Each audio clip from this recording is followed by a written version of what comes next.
You're watching International Media Support. For the past 10 years in Pakistan, there's been a rise of extremism, terrorism, and fundamentalism in the country. And this is the same period in which the media has grown. And by default, it has found itself reporting on threats relating to terrorism, etc. But then while reporting it, media has found itself to be one of the primary targets. And these past 10 years have seen 90 journalists killed and over 2,000, which is about, the eighth of all journalists in the country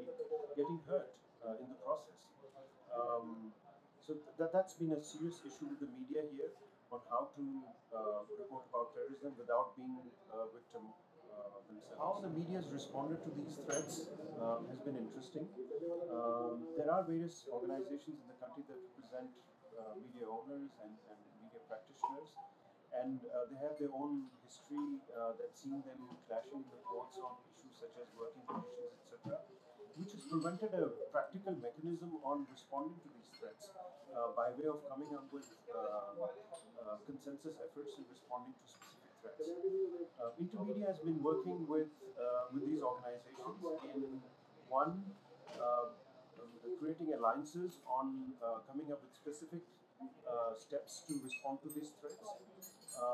For that, we've needed expertise internationally, and we've been working with, for example, international media support by way of providing technical expertise, assistance, strategies for the media stakeholders here on responding to the threats in specific measures through, for instance, coming up, influencing policy that seek to, for example, create a specific bill on safety for journalists in the parliament, training journalists across the country in knowing how to respond to threats and minimizing threats to their security, and also really knowing how to document and report threats as a means of putting putting faces to those statistics and making this an issue not just of one particular community being attacked, but also an attack directly on freedom of expression. We've also been fortunate in Pakistan that these efforts are coalescing around a time when the United Nations has come up with an action plan on impunity, against impunity, and this has brought together a balance of international media support groups to work with their counterparts in Pakistan in responding to, for instance, the need to share